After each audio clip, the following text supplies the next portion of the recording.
مخاطبین از رسانه پشت پرده ماجرای فیلم استاندار سابقه یادتونه یعنی تیم زنه میگه گیب منم دالشونی رو های گلزار جابجا کرد.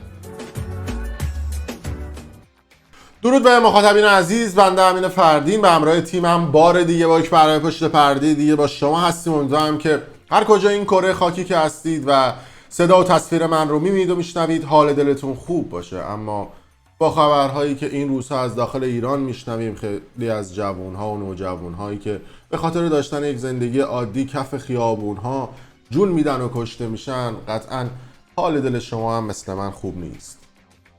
تیتر این ویدیو خیلی کوتاهه. نوشتم واقعا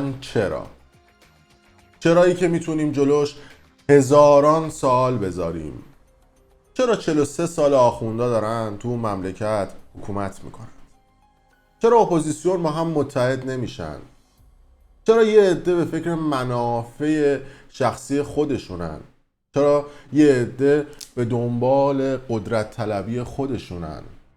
چرا رسانه ها سعی نمی کنن که حقایق رو به مردم بگن؟ یا از همه مهمتر، چرا رسانه ها سعی نمی کنن که آگاهی مردم رو بالا ببرن؟ امروز میخوام موضوعات مختلفی رو که چند وقت بود توی دلم مونده بود و دوست داشتم که یک فرصتی بشه تا یک ویدیویی بسازم و جواب این چراها و تحلیل این چراها رو بدم. و اگر دوست داشتید این ویدیو رو سعی کنید بیشتر برای کسایی که منتقد رسانه پشت پرده هم هستن بفرستید و ازشون بخواید که نظرشون رو بعد از دیدن این ویدیو بگن. چند روز پیش من اومدم یک ویدیو ساختم در خصوص اینکه آقا این فایلایی که هک شده، خصوصا فایل صوتی که از خبرگزاری فارس لو رفته و خیلی از رسانه ها و افرادی که خارج از کشور هستن روی این اسناد به اصطلاح محرمانه مانور دادن و گفتن که آقا این فایل ها لو رفته، نمیدونم حکومت توی آشفتگی به سر میبره و چین و چنان، و روی این فایل صوتی مانور دادن. من اومدم گفتم که آقا این فایل صوتی مشکوکه و حداقلش من که دارم 5-6 سال افشاگری میکنم و تو این 5-6 سال تا دلتون بخواد اسناد محرمانه و نمیدونم سری و فوق محرمانه به دست من رسید. اگر دکترای این کار رو نشته باشم، حداقل فوق لیسانس اینو دارم که اگر یه سندی بفرستن برای من بتونم تجزیه و تحلیل و آنالیزش بکنم. از اون طرفم حالا شاید خیلی منو نشناسن، من 16-17 سال هستش که دارم کار خبرنگاری میکنم. یعنی حداقل اگر هر روزم یه خط از مدیا رو یاد گرفته باشم، الان حداقل جایگاهی دارم که بتونم در خصوص افشای سری اسناد و مدارک نظر خودم رو از بعد رسانه‌ای بگم، حداقل اونایی که حالا منو میشناسن. ببین وقتی یه سند محرمانه افشا میشه یا یک فایل صوتی محرمانه افشا میشه، اولا که چیز عجیبی نیست. یعنی احتمال اینکه این اتفاق بیفته هست، احتمال رسوایی بزرگ هست، احتمال افشاگری هست و احتمال هزاران چیز دیگه هم وجود داره. ولی وقتی که این فایل صوتی یا یک سند و مدرک محرمانه به دست شما میرسه، ما حداقل توی تیم پشت پرده میایم چند تا سوال میپرسیم. اول اینکه چرا باید این فایل صوتی لو بره؟ اصلا برای چی باید دست من برسه؟ دست من رسانه برسه؟ اگر رسید دست من رسانه، با افشای این فایل صوتی اون هدف و اون تارگتی که این فایل صوتی به دست من رسیده آیا میزنه یا نمیزنه؟ آیا رسوایی به بار میاره یا نمیاره؟ آیا سودی برای مردم داره یا نداره؟ از اون طرف افشای این فایل صوتی یا افشای این سند به اصطلاح خودشون محرمانه چقدر میتونه کمک بکنه به آگاهی جامعه یا چقدر میتونه کمک بکنه به شناخت بهتر افراد و هزاران سوال تکنیکی و فنی دیگه که اگر من بخوام لو بدم قطعا اونا راه حلش رو پیدا میکنن و فایل‌های خودشون رو میفرستن و رسانه ها افراد رو تومه قرار میدن. اما من اومدم گفتم که این فایل صوتی یا این اسناد به اصطلاح خودشون محرمانه که جالبه میگفتن فوق سری، حالا جالبه بدونید که مثلا فوق سری کلا مثلا توی ایران تعریف خودش رو داره. آنچنان اسناد و مدارک محرمانه نبود. مثلا اومده بودن توش گفته بودن که آقا وضعیت بین نیروهای نظامی خیلی فشله، یا مثلا همه خستن، انقدر حقوق میگیرن، باید ببینید یه سری دیتا هایی که شاید جذاب باشه، اما همه مردم اینو میدونن تو اون سیستم ارتش ناراضیه، حقوق ارتش یا چقدر هستش، بازاریا وضعیتشون چطوریه، اما لابلای اون اطلاعات اینا میان یه سری طعمه هم میذارن، بهش میگن عملیات فریب. من هم گفتم آقا مثلا تو این فایل صوتی اومده گفته که اعتصاب توسط مردم انجام نشده، اون فایل صوتی اینجوری القا کرده، نه من. اونا توی اون فایل صوتی گفتن که یه عده به زور و خشونت اعتصاب کردن و دلی نبوده و اونا دلشون با سیستمه، و دقیقاً رسانه ها همینو منتشر کردن. گفتم آقا آگاه باشید که این همون تومه است. یا مثلا اومده بودن گفته بودن که مردم به فکر براندازی بلند مدتن نه کوتاه مدت، تو همون فایل صوتیه بود. بعد همینو هم پروموت کرده بودن، در صورتی که مردم همین فردا دوست دارن براندازی صورت بگیره. اینقدر وضعیت اون مملکت خرابه، روز به روز هم قیمت یورو و دلار داره میره بالا، مردم دارن فقیر و فقیرتر میشن. اما وقتی که این فایل صوتی رو منتشر میکنن، یه عده دوست دارن که بیان مثلا این قضیه رو هیجانی بکنن و جنجالی بکنن، در صورتی که وقتی شما این فایل صوتی رو به اصطلاح خودشون فوق سری رو تحلیل و آنالیز میکنید، اینا کلید واژه‌ایه که توی اون قضیه به دست میاد. خب من اومدم اینو مطرح کردم، حتی یه تیکه از اون ویدیو رو هم گذاشتم توی اینستاگرام خودم، چقدر فوش خوردم، ساندیسی، سایبری، حکومتی، تو با اون. گفتم بابا داشتم تو سر بابا حواستون باشه، این اطلاعاتی که بهتون میدن اطلاعات سوخته است و اصلا اونا دارن یه تارگت دیگر رو میزنن. اون کسی که این فایل صوتی رو میاد افشا میکنه با خودش میگه خب دیگه ما الان اینو القا کردیم که مردم دنبال براندازی بلند مدتن، اعتصابی هم نبوده، اعتصاب با زور و چیزهای مختلف بوده. خب حالا اینو بذاریم کنار. اصلا من چرا این قضیه رو گفتم؟ یکی از همون چرا هاست دیگه، اینکه ما باید سعی بکنیم که آگاهی مردم رو بالا ببریم. وقتی که آگاهی مردم بالا بره، خودشون متوجه میشن که چی عملیات فریبه، چه اطلاعاتی میتونه مفید باشه، چه اطلاعاتی میتونه دقیق باشه. من تمام اون اسناد به اصطلاح فوق محرمانه ای که میگفتن لو رفته رو گذاشتم تو کانال تلگرامم، یه فایل زیپ زیر همین ویدیو هم کانال تلگرامی خودم هست، برید نگاه بکنید. مثلا توییت کسایی که تو توییتر بودن رو اومدن گذاشتن تو این بولتنه، یا مثلا نظر فلان شخص سیاسی رو برداشتن گذاشتن توی این بولتنه، مثلا گفتن فلانی گفته که مثلا مملکت در حال نابودی است. خب بابا همون توییت مردم فوق سری و محرمانه است که اومدن گفتن. خب این دو تا چهار تا خیلی ساده است، ولی چه اتفاقی میفته؟ فوشه رو ما میخوریم. برای همینه من میگم آقا توی شعار زن زندگی آزادی، اون آزادیه که میشه آزادی کلام، میشه دموکراسی. شمایی که میای برای من فوش مینویسی و کامنت میذاری، یا راجع به کامنت هم صحبت میکنم، تو خودت همون شعاری که میگی و اعتقاد نداری، تو همون شعاره میگی آقا دموکراسی. آیا تو دموکراسی رو رعایت میکنی؟ آیا آزادی بیان رو رعایت میکنی؟ تو هم که آخوندا بدتری. که این از موضوع آزادی. بعد ما اومدن گفتن که مرد میهن آبادی، که من گفتم آقا آبادی رو خط بزنید بکنید آگاهی. 1000 بارم گفتم بازم میگم، به خاطر اینکه یه عده ممکنه با همون آبادیه به بهانه آباد کردن چپاول بکنن. پس ما مردم رو آگاه میکنیم که با آگاه کردن چپاولی صورت نگیره. پس باید بشه آگاهی. این هم موضوع بعدی بود که بعد میگفتیم. بعد اومدم توی اینستاگرام هم من یه دونه کوئسچن باکس گذاشتم، گفتم آقا سوال بپرسید. بعد خیلی جالبه، ببینید وقتی که این تفکر و نگاه رو مردم خیلی هاشون داشته باشن، مملکت جلو نمیره، اتحادی صورت نمیگیره. میگفت من داشتم کامنت ها رو میخوندم، خیلی ها به تو گفته بودن حکومتی و سایبری، منم به این نتیجه رسیدم که تو حکومتی و سایبری. مردمی که یا اصطلاحاً بعضی از مردمی که با کامنت بقیه نوع نگاهشون یا تفکرشون بخواد عوض بشه، این مردم محکوم به آگاهی گرفتنن. شما باید خودت به این نتیجه برسی، نه اینکه کامنت بقیه، یا مثلا تو توییتر 10 نفر اومدن زیر یه ویدیو یا مثلا زیر کامنت منطقی طرف یه چیزی رو برعکس کردن، نفر 11 هم که میاد میگه چون اون 10 نفر نوشتن اصطلاحاً این قضیه اشتباهه، حتما اشتباهه.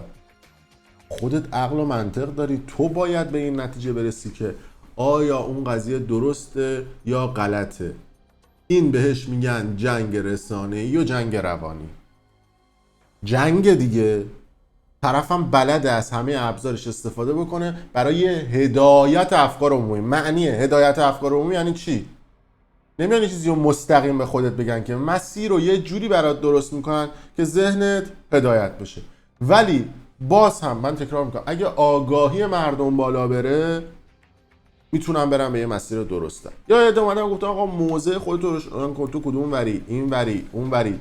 البته ما فلانمون نه، چون نمیتونم توهین بکنم تو ویدیوها و البته خلاف قوانینه نمیتونم بگم. ببینید موضع من کاملا مشخصه. من که سعی میکنم سمت آگاهی دادن به مردم باشم. هر کسی هر سمتی باشه، حکومتی میخواد باشه، طرفدار اینوری میخواد باشه، بارانداز میخواد باشه، برانداز میخواد باشه، فیتیل پیچ میخواد باشه، سالتو بارانداز، هر چی میخواد باشه، من برام فقط اون رسالت خبرنگاری مهمه که بتونم اطلاعات درست و آگاهی رو بدم. برابر نیست من این سم یا اون سم باشم، که اصلا این سم و اون سم بودن برای کسی که میخواد اطلاع رسانی آگاه سازی بکنه سمه. میگم موضعت رو با جمهوری اسلامی مشخص کن. همین بس که جمهوری اسلامی برای من 3 بار حکم اینترپل و دستگیری زده، همین بس که من موضعم با اونا مشخص باشه، همین بس. دولت آلمان هم میدونه، نمیدونم پلیس مخفی آلمان هم میدونه، نمیدونم همه افرادی هم که اینجا هستن پرونده من رو شفاف میدونن. این از این قضیه. رفتیم جلوتر، اومدم گفتم که آقا هی میگفتن اتحاد اتحاد اتحاد، بعد اتحاد صورت بگیره. شاهین نجفی هم یه ویدیو منتشر کرد و دقیقاً همون حرفایی که من زده بودم رو با ادبیات خاص خودش گفت شما نمیتونی با کسی که رزومه نداره یا بدون رزومه است یا جایگاهی نداره یا قبلا یه بک‌گراند عجیب و غریبی داشته با یه آدمی که 40 ساله مثل خانواده پهلوی دارن مبارزه میکنن، فعالیت سیاسی میکنن، اتحاد برقرار بکنیم. منظورش حامد اسماعیلیون بود که میگه آقا حامد اسماعیلیون نباید بشینه سر یک میز اتحاد با خانواده پهلوی، چون اصلا این دوتا توی یه لول نیستن. که من اومدم یه مقداری متفاوت‌تر گفتم آقا اتحاد هیچ وقت یک میوه گندیده با یک میوه سالم نمیتونه اتحاد برقرار بکنه، چون میوه گندیده سالمه رو خراب میکنه. چقدر فوش خوردیم، تو مزدوری، تو حکومتی، فلانی بیسانی، تو داری اتحاد رو خراب میکنی. این شعرها و سوس شعرها چیه داره میگی؟ ما نیاز به اتحاد داریم. شاهین نجفی همین حرف رو زد، تو توییتر وایرال شد. آقا دمش گرم، عجب حرف سنگین زد. بابا این حرفی که من 1 ماه پیش زدم که آقا اتحاد که نمیشه با هر کسی اتحاد برقرار کرد.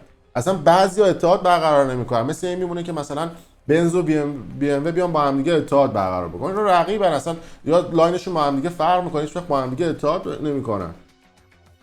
گفت چرا؟ میتونن بشینن سر یه میز با هم دیگه هم اندیشی بکنن، میتونن بشینن سر یه میز نقطه نظراتشون رو بذارن برای اینکه، اما به نظر من اتحاد یک میوه سالم با یه میوه گندیده عملاً خودکشی اون آدم سالم است، داره خودشو میکشه. این از این قضیه است که چرا اتحاد صورت نمیگیره، چون بعضی از آدم ها وزنشون سنگینه. نمیتونید شما اون افراد رو بذارید کنار یه شخص دیگه که اتحاد برقرار بکنه، اونم به اندازه خودش طرفدار داره، بیاد پلنش رو بده، برنامه‌ش هم بده. این از بحث اتحاد. اما میرسیم رو بحث رسانه ها یا بحث افرادی که شبکه‌های بزرگ اجتماعی دارن. متاسفانه الان به درجه ای از عرفان رسیدن یه سری از این افراد، تا یه ذره فالوور میگیرن، تا یه ذره دنبال کننده میگیرن، خودشون رو اصلا رهبر یه دونه سیستم میدونن، رهبر یک جریان اپوزیسیونی میدونن و خودشون میخوان انقلاب بکنن. بعد به این افراد بگم که شما اگر فالوور داری، دنبال کننده داری، محترم، اما جو نگیرتت، توهم نگیرتت، چون همین جو و توهم باعث میشه که فید بشی و باعث میشه که از اون جریان خارج بشی. بحث خانواده پهلوی شد و بحث این وزنه شد. هلوش یه 10 روز پیش من تو کانال یوتیوب پشت پرده ویدیو منتشر کردم و قطعا اونایی که طرفدار برنامه پشت پرده بودن و قطعا اگر استوریای منو تو اینستاگرام دیده باشن میدونن که من گفتم آقا مسیح علی نژاد نمیتونه اهرم اصطلاحاً محکم یا تیغ برنده‌ای برای انقلاب یا برای براندازی باشه. حداقل در نگاه غرب اینطوریه. یه مثال هم زدم، چقدرم فحش خوردم سر این حرفا، متاسفانه یا خوشبختانه بعد از اینکه یه مدتی که میگذره وقتی ما افشاگری میکنیم مردم تازه میفهمن میرسن به حرف من که امین فردین حرفی که چند ماه پیش زد درست بود، ولی همونایی که فحش داده بودن نمیان 6 ماه بعدش معذرت خواهی بکنن و من 6 ماه بعدش درگیر یه ویدیو جدیدم یا درگیر یک موضوع جدیدم و دارم اونو افشاگری میکنم و دقیقاً همون موضوع هم باز 6 ماه زمان میبره تا برای مردم ثابت بشه، من راجع به همون موضوع فحش میخورم. دوباره 6 ماه بعد که اثبات میشه موضوعی که من 6 ماه قبلترش افشاگری کردم راست بوده، اونایی که اون الان حال حاضر به من فحش دادن 6 ماه بعدش نمیان عذرخواهی بکنن. دوباره من 6 ماه بعدش درگیر سوژه دیگه هم که دارم افشاگری میکنم که 6 ماه بعدش اثبات بشه و مدام همش در حال همون فحش خوردنم. میدونی چون دارم مبارزه میکنم با اینکه اون آگاهیه بره بالا. یه مثال هم زدم، گفتم که یه شخصی بود میخواست بره یه ماشین بخره، توی نمایشگاهی رفت یه بنز و یه پیکان بود، بعد 10 نفر توی اون نمایشگاه نشسته بودن، صاحب نمایشگاه اومد گفتش که به نظر من پیکان خیلی خوبه. بعد اون 10 نفری هم که اونجا بودن گفتن آره پیکان خیلی خوبه، اون که عالیه، کامنت داشتن میدادن اون 10 نفر. اما اون کسی که میخواست بیاد ماشین بخره خودش آگاهی داشت، اصلا شناخت داشت توی ماشین اینا، گفت نه من بنزو میخوام، بنزو خرید و رفت بیرون. اینجاست که آگاهیه به درد میخوره، نه کامنت آدم ها. رسیدیم به این ماجرای مسیح النژاد که رفته بود و گفتن که آره ایشون رفته توی کاخ الیزه یا همون پیش آقای مکرون رئیس جمهور فرانسه و با ایشون دیدار کرده و عکس گرفته و خلاصه این عکساش هم اومد بیرون. ما گفتیم که آقا گول این بازیای سیاسی رو نخورید.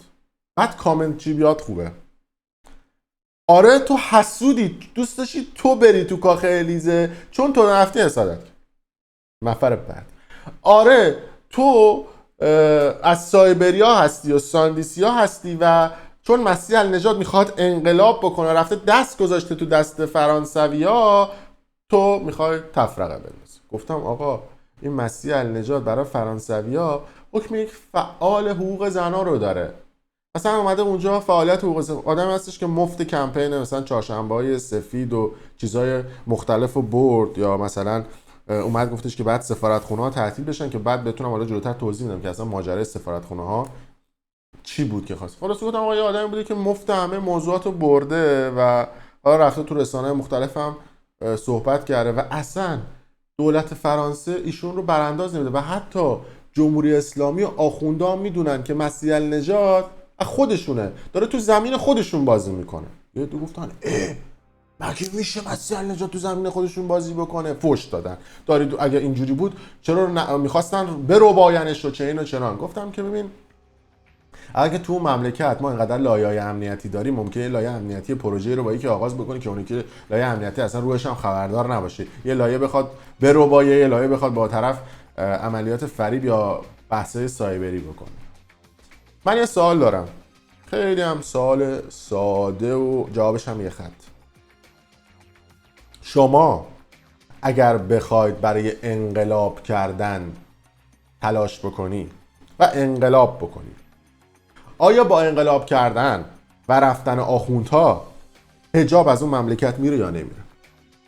جواب بله و خیر، توضیح این و اون نداریم. آیا اگر آخوندها برن حجاب میرود یا نمیرود؟ جواب واضح و شفافه، حجاب هم میرود. پس مسیح علی نژاد چرا برای حجاب میکوبید و برای حجاب مبارزه میکرد نه برای رفتن آخوندها؟ جواب ساده است: کاسبی از راه حجاب و فشار به یک قشر.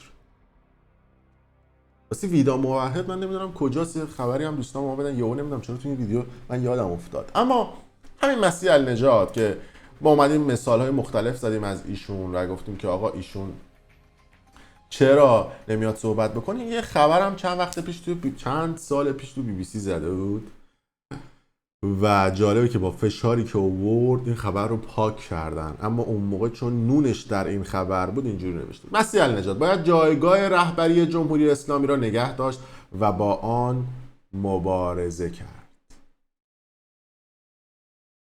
شما بخونید ته این خبر رو که ماجراش از چه قرار هستش. اما براتون شاید جالب باشه که چرا مسیح النجات از این چهره خانم فاطمه سپهری، فکر میکنم یا سپهری، هیچ وقت حمایت نکرد. خانمی که محجبه بود، با حجاب میومد جلوی دوربین، ولی دیدگاه منتقدانه‌ای داشت، میتوپید به خامنه‌ای و بالا و پایین و بیت و سپاه و به همه میتوپید، ولی توی ایران بود. ولی مسیح النجات هیچ وقت نیومد راجع به ایشون صحبت بکنه چون با حجاب بود. چون نون توی این بوده که این گفته آقا من دارم با حجاب مبارزه میکنم، اگه بیام اینو نشون بدم خب غربی‌ها اون کسایی که میخوام بودجه منو بدن میگن ای بابا این که حجاب داره ولی منتقده. ببینید وقتی که شما حرف از اتحاد میزنید، شما باید با اون کسایی که اعتقاد مذهبی هم دارید، اعتقاد مذهبی هم دارن، اتحاد برقرار بکنید. یعنی چی؟ ببینید شاید یه شخصی 60 سالش باشه، 70 سالش باشه، آدم مذهبی باشه، مذهب ربطی به حکومت نداره، کسیه که نمازشو میخونه، اعتقادات مذهبیشو داره، اما با اون سیستم مشکل داره.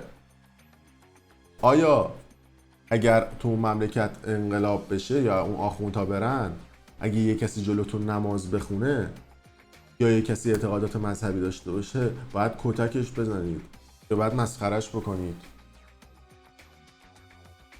اونجاست که معنی اتحاد و احترام به عقاید مذهبی بولد میشه و باید بهش احترام گذاشته بشه. ولی ما میبینیم که خیلی حتی میان توی این برنامه هایی که میذارن تو جای مختلف به احترام عقاید مذهبی رو ندارن، فحش میدن به اون عقاید مذهبی. این بزرگترین، کسی هم جلوش رو نمیگیره.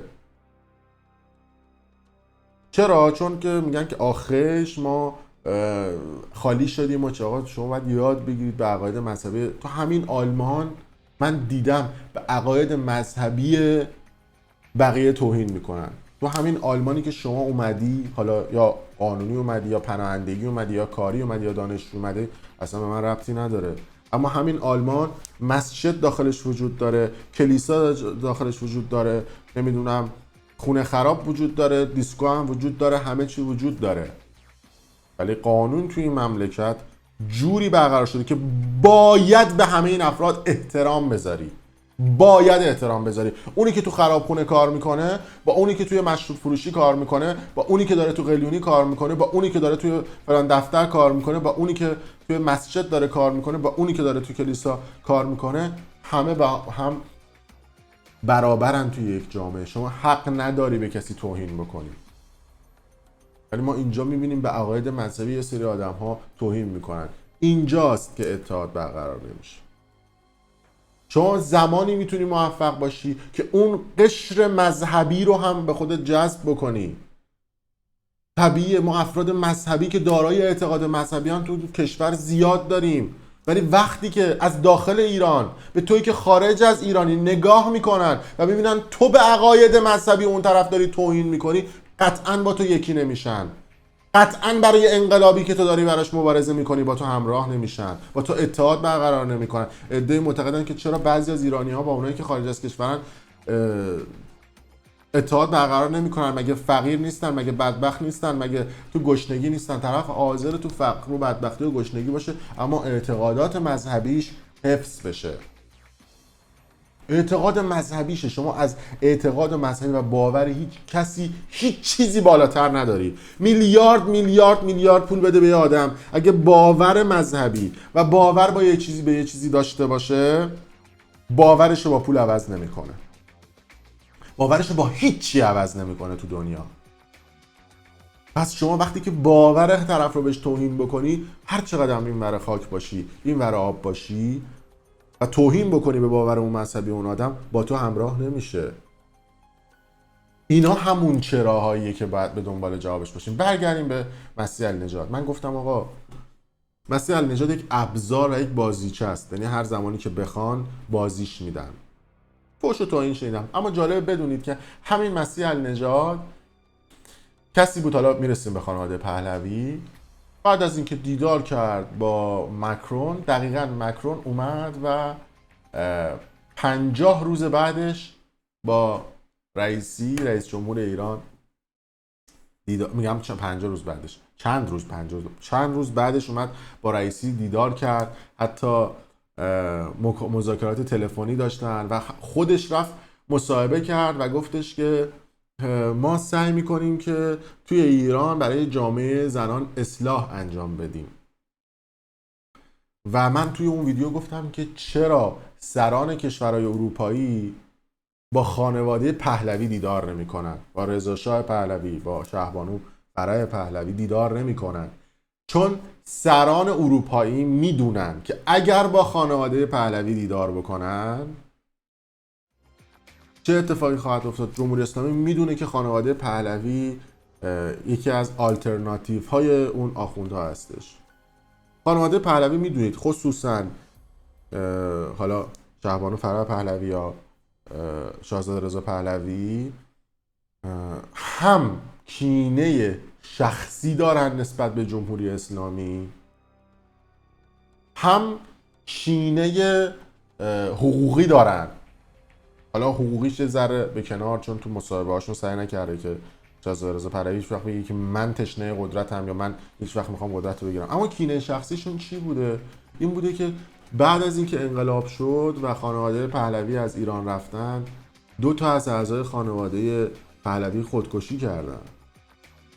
پدرشون فوت کرد یا به نوعی خودمونی باشیم دق کرد، ناراحت شد از اون که اون مملکت رو داده دست کیا. اینو ناراحتیه دیگه، اینو دق کردنه دیگه. پس از این بابت خانواده پهلوی خصومت شخصی دارن با اونا، چون خانوادهشون رو نابود کرده. از اون طرف اون کشوری که اینا ساخته بودن رو، اون قدرت و اون جایگاه، اون اعتباری که اونا برای اون کشور درست کرده بودن رو عملا نابود کردن.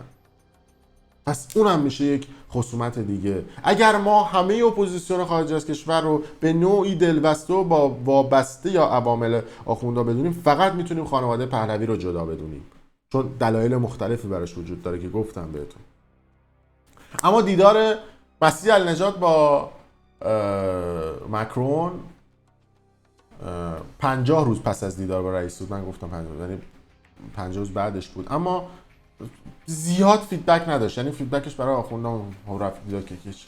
اما این طرف چند روز پیش ما شاهد بودیم شهبانو فرح پهلوی و شاهدخت نور پهلوی رفتن تو سنای فرانسه. جالبه بدونید که به شدت این خبر سانسور شد و تقریبا میشه گفتش که تا 24 ساعت هیچ کدوم از رسانه‌های خارج از کشور به این قضیه نپرداختن. هیچ کدومشون. چرا نپرداختن؟ جواب ساده است. به خاطر اینکه خانواده پهلوی یکی از خفن‌ترین، قوی‌ترین آلترناتیو های بعد از براندازی هست. اما اگه براندازی صورت بگیره چه اتفاقی میفته؟ اول از همه رسانه های خارج از کشور از نون خوردن میفتن. اونایی که ماهواره دارن، حالا چراغ‌های تلویزیون. چرا؟ به خاطر اینکه اونا دارن بودجه میگیرن برای اینکه آخوندا برن دیگه کسی واسه اینو تره خورد نمیکنه که. تو مملکت تلویزیون آزاد میاد، تو مملکت رسانه‌های آزاد میاد، تو مملکت خبرگزاری آزاد میاد، دسترسی به یوتیوب باز میشه، به شبکه‌های اجتماعی باز میشه. دیگه عملاً بعد ایران اینترنشنال و من و تو نمیدونم ایکس و ایزو دارن قاز بچرونن. طرف فکر میکنید مثلا تلویزیون های خفن آمریکایی اون فیلم های خفن و نمیدونم برنامه خفن رو ول کنه بیاد من و تویی که مثلا رفته کپی رایت اونها رو خریده رو ببینه؟ من و تو که خودش داره میره برنامه‌هاشو از اون تلویزیونا میخره، خب طرف میره اون اورجینالش رو میبینه. پس اگر انقلاب بشه کی ضرر میکنه؟ اون تلویزیون ها. پس با بایکوت کردن و گذاشتن کنار و چیزهای مختلف تو زمین اونا بازی میکنن. یا حتی من و تو خیلی جالبه، چند روزی هستش که بهتون گفتم قبلا اومده بودن تصویر کسایی که دارن تو خیابون‌ها اعتراض میکنن و بدون تار کردن پخش میکنن. مردم اومدن به شدت اعتراض کردن آقا شما باعث دستگیری ما شدید. یه چوسه وقاحت رو بردن بالاتر و اومدن گفتن آقا بیاید به کمپینی بپیوندید که تصویر خودتون رو بدون اینکه شطرنجی بکنید به ما نشون بدید. حالا چون خودشون هم منتشر کردن، من الان اینجا فکر کنم دسترسی داشته باشم به یکی از ویدیوهایی که خودشون منتشر کرده بودن از این کمپینشون. متاسفانه الان داشتم، حالا نمیدونم چه اتفاق افتاد، الان سیوش نکرده بودم. اومده بودن و یه دونه کمپین راه انداخته بودن که آره بیاید تصاویر بدون سانسورتون رو برای ما بفرستید و بگید که ما منتقد جمهوری اسلامی، ما منتقد آخوندهاییم و عملا اعتراض خودمون رو داریم. خب وقتی شما تصویر بدون سانسور خودت رو برای این تلویزیون ها پخش کنی و اسمش رو هم بذاری کمپین، عملا داری تو زمین نهادهای امنیتی ایران بازی میکنی. به خاطر اینکه با این کار کسی که اولا این کار رو انجام میده و میاد تصویر بدون سانسور خودش رو میگیره و برای این تلویزیون ها میفرسته، دو حالت خارج نیست، یا خیلی احمقه یا خیلی شجاعه، که هر دوتای اینها برای جمهوری اسلامی سمه و باید نباشن. چون اون آدم احمقه دست به هر کاری برای اینکه یک مأمور سرکوبگر یا یک کسی که تو اون سیستم هست میزنه، میکشه، میبره، سمه براش. اون کسی هم که شجاعه با شجاعت جلوی اون سیستم وای میسته. پس هر دوی اون آدم ها برای اون سیستم سمن. با این روش و با این کمپین احمق ها و شجاع ها شناسایی میشن. چون احمقه نمیدونه که آقا با این کار شناسایی میشه، شجاع هم میگه من شجاعم، برام مهم نیست، بیان پیدام کنم ببرنم دیگه. بالاتر از سیاهی رنگی نیست. من که دارم فقر و بدبختی یا گشنگی میمیرم، بذار برم حداقل تو بازداشتگاه اینا غذایی بذارن جلوم. یعنی هر دوی اینها تو زمین جمهوری اسلامی. برگردیم به این قضیه دیدار خانواده پهلوی، خصوصا فرح پهلوی و شاهدخت دختر خانواده پهلوی، نوه فرح، که رفتن توی این مجلس سنا. به شدت سانسور شد. اما اونور قضیه خروجی چی بود؟ به تیتر خبرگزاری تصنیم دقت بکنید. تصنیم نزدیک به سفارت. احضار سفیر فرانسه به وزارت امور خارجه. یعنی به محض اینکه یکی از اعضای اصلی خانواده پهلوی رفت توی سنا و اونجا حضور پیدا کرد، تن و بدن آخوندا لرزید و اصطلاحاً گفتن سفیر رو بیارید و چرا رفتید دیدار کردید و چه این و چنان. این میشه قدرت خانواده پهلوی. از اون طرف گفتم برسیم به این خانواده پهلوی. ببینید مفبرای زیادی اومدن دوره خانواده پهلوی. رضا پهلوی اومده بود تو توییتر نوشته بود که امروز با هیئتی از پارلمان اروپا ملاقات کردم تا درباره اعتراضات جاری ایران و اینکه چگونه غرب میتواند و باید به ملت ایران که شجاعانه برای آزادی مبارزه میکنند کمک کند. انقلاب ایران نیازمند حمایت بین المللی است. اولین نفری که اومد این قضیه رو با غرب مطرح کرد شاهزاده رضا پهلوی بود. مفتشو کی برد؟ مسیح علی نژاد برد و گفتش که اومد یه توییت زد.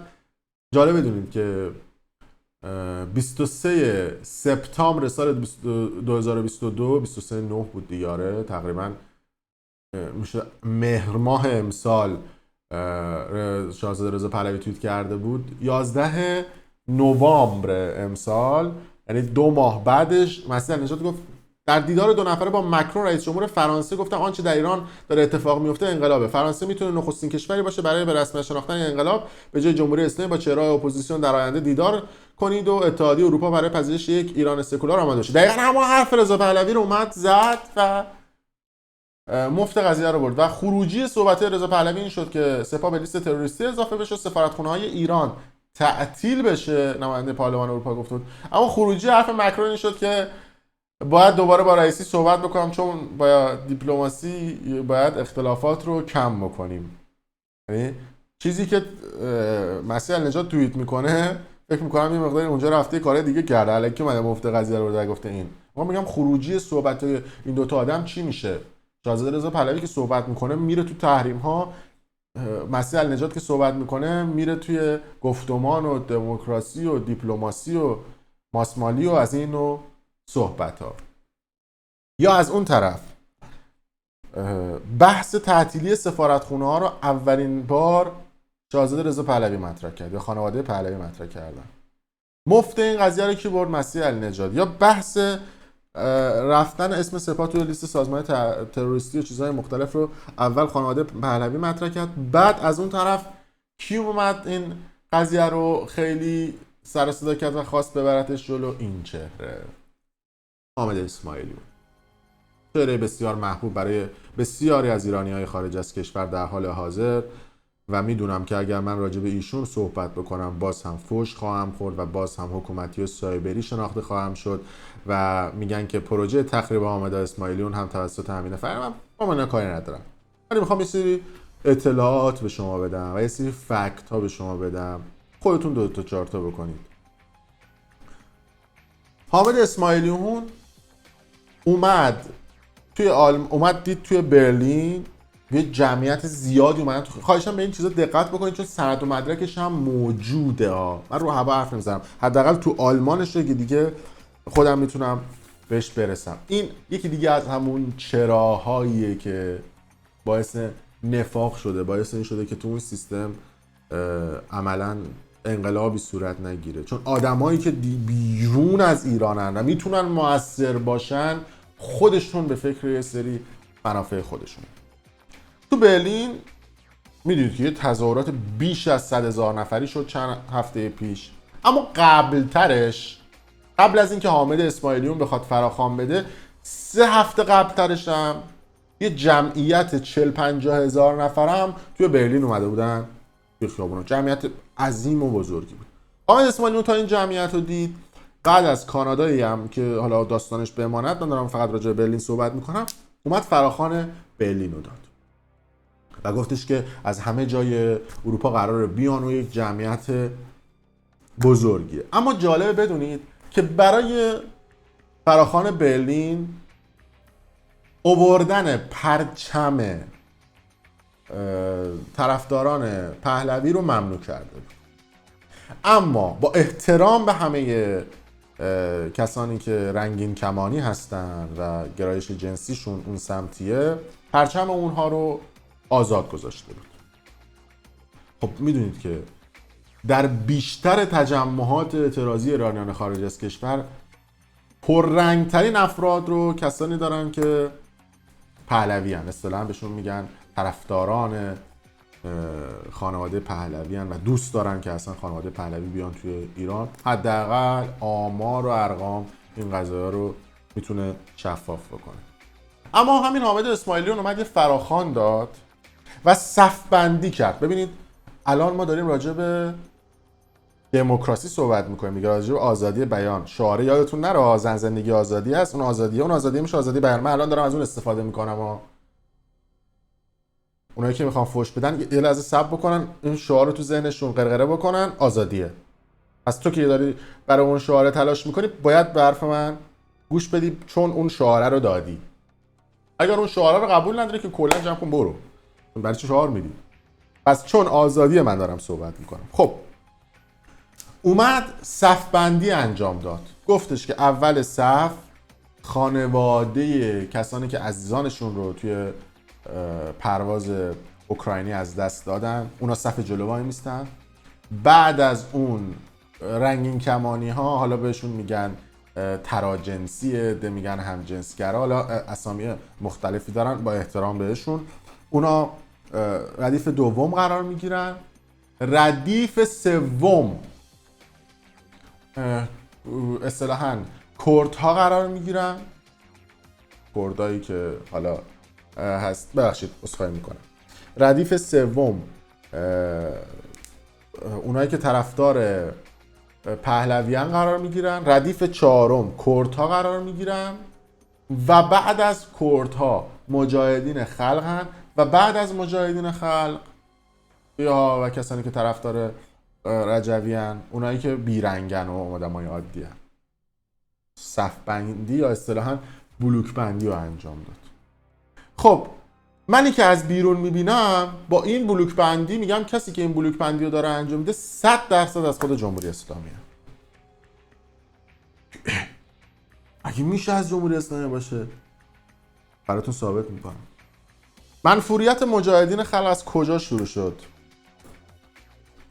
از جایی که جنگ ایران و عراق بود و مجاهدین خلق دست تو دست صدام گذاشتن و به ملت ایران خیانت کردن و عملیات استحلال خودشون فروغ جاویدان رو انجام دادن و با توجه به ارتش عراق اومدن اون عملیات حمله به خاک ایران رو انجام دادن که به عملیات مرصاد هم معروف شد. کیا رو کشتن؟ خیلی از هموطنامون رو کشتن و خیلی از کردها رو کشتن. پس کردها جدا از تمام مردم ایران یک کینه شخصی دارن از مجاهدین، چون کسی از عزیزانشون یکی از همشهریاشون رو کشته. خب حالا شما وقتی مجاهدین و کردها رو میذاری کنار هم دیگه فکر میکنی کردها و مجاهدین رو سالم میذارن اونجا؟ خشتکشون رو پاپیون میکنن. بعد چه اتفاقی میفته؟ همه کسانی که برای آزادی ایران اومده بودن توی برلین شاید یک صحنه دعوا و درگیری خواهند شد. بعد چه میشه؟ چند نفرم که اونجا هستن میان فیلم میگیرن از این دعوا و درگیری، میفرستن واسه جمهوری اسلامی آخوندها، میگن این بود اتحادتون؟ شما که واسه سوخت اومده بود بیرون که هیچی، بعد اومدید دعوا هم کردید. وقتی این بلوک بندی انجام میشه این اتفاق هم میفته. بعدش هم شما میخواید انقلاب بکنید، میخواید آخوندا برن که این بلوکه و این مرزبندیه برداشته بشه، مرز بین مرد و زن، مرز بین کسی که تراجنسیه یا همجنسگرا، همه با هم برابر بشن. بعد شما فراخوان میذاری و مرزبندی انجام میدی. توضیحات بیشترش رو من با یکی دو نفر از کسانی که توی برلین بودن و جز عوامل اجرایی بودن کردم. حالا شاید وقتی بشه باشون هم مصاحبه بکنم ببینید تو برلین چه اتفاقاتی پشت پرده افتاده بود. اما همین حامد اسماعیلیون که اون جمعیت زیادی که اومده بودن تو برلین اکثرشون طرفدار خانواده پهلوی بودن و بعدش هم فشار آوردن و تونستن پرچم شیر و خورشید رو بیارن توی برلین. میدونید کسی بوده که به خانواده پهلوی قبل از اون اتفاق تلخ هواپیمای اوکراینی توهین کرده بوده؟ نمیخوام چیز بکنم اما خب بفهمید این توی فیسبوک حامد اسماعیلیون هنوز هم وجود داره و 19 دسامبر سال 2019 ببینید چی نوشته. نسل رضاشاهی متهم به تنها گذاشتن محمد مصدق در 28 مرداد 32. یعنی اینجا حالا یه مصدقی هم باشه که دیگه واویلا. فارغ از معمای کودتا که هنوز لغت درستی برای آن نیافته و فلان و اینا، باید بگن که چرا انقلاب کردن. نسل من متهم به هواداری از محمد خاتمی در 2 خرداد 76 است. این سوال آیا تحریم انتخابات یا رأی به ناطق نوری کار درستری نبود؟ تا ببینیم آیندگان چه به ریش نسل امروز میبینند. اما اینه کیش، اینه که در صفحه 200 کتاب نگاهی به شاه نوشته عباس میلانی، دیگر احساس میکنم سرگیجه گرفتم. یعنی شما حساب بکنید رفرنس میزنه به نوشته عباس میلانی. حالا این عباس میلانی کی بوده؟ خودش جز توده‌ایا بوده. حالا اینا براتون این آقای عباس میلانی. به این افراد توی تصویر هم دقت بکنید. از چپ ایرج ابراهیمی، بهمن رضانیا، عباس ملکزاده میلانی، سعید شفق گیلانی، کیهان برزویی و غلامرضا بهاردوست، دوستان و برابچ به حزب توده. اما همین آقای میلانی که حامد اسماعیلیون میاد از نوشته‌های ایشون رفرنس میزنه، تو زمان شاه و همراه 11 نفر دیگه به جرم دزدی از بانک و نمیدونم اصطلاحاً دست درازی به زنان و اینا بازداشت میشه و میفته زندان. و چقدر جالب، ببینید تا حالا به این قضیه فکر کردید که ساواک زمان شاه چه کسایی رو گرفته بود؟ یعنی هر کیو ساواک اون موقع گرفته بود، یعنی شما بعدش ببینید چیکار کرده بوده. یعنی هر کیو ساواک گرفته بود، از اونایی که الان قدرت دستشونه بگیر بیا تا این افراد. چقدر زمان وقتی میگذره ما متوجه میشیم که تو اون زمانها ساواک هم همچین بیدلیل افراد رو نمیگرفته. اما بگذاریم. این عباس میلانی، این چهره که آقای حامد اسماعیلیون بهش رفرنس میزنه، خودتون دیگه تا تهش بخونید داستانش از چه قرار بوده. گفته که حال هر ایرانی را بد خواهد کرد، نمیدونم واکنشی که تو این کتاب هست، و گفته که شاه حتی برای عمل آپانتیس هم نظر سفیر انگلیس را میپرسیده، یا برای آشتی کردن با همسر قهر کردهش فوزیه آنها را واسطه میکرده. افشای خودشیرینی های سیاستمداران نوکیسه هم جنون آور است.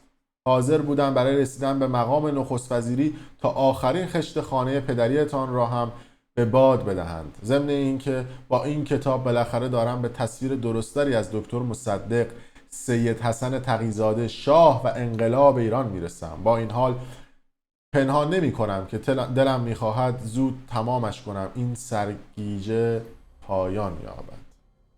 حامد اسماعیلیون این که میگه شاه آدم خودشیرینی بوده، همه کاراشو با انگلیسی ها درمون میذاشته، خودش حالا قفل در یه سری افراد رو توی کانادا قفل در اتاقاشون رو شکسته 24 ساعت پیششونه. میدونید چرا؟ چون تا قبل از اینکه این توییت رو این پست رو بذاره توی فیسبوکش، هنوز عزیزش رو از دست نداده بود، هنوز جگرگوشش و بچهش رو از دست نداده بود و برای یه عده خوشرقصی میکرد و خانواده پهلوی رو مقصر میدونست و دوم خردادی ها و اصلاح طلبان و این افراد رو خوب میدونست. اما به محض اینکه یکی از جگرگوشاش عزیزش رو از دست داد، یهو شد این طرفی، یهو شد منتقد. برسیم به اون حالا قضیه های کانادا و اتفاقات و اینکه خود همین حامد اسماعیلیون فشار آورد که سپاه تو لیست تحریم ها نباشه، فقط اون کسایی که به سپاه کار میکنن تو لیست تحریم ها باشن. اون خودش داستان مفصلی داره. یا مثلا این چهره خانم سنا ابراهیمی، کسی که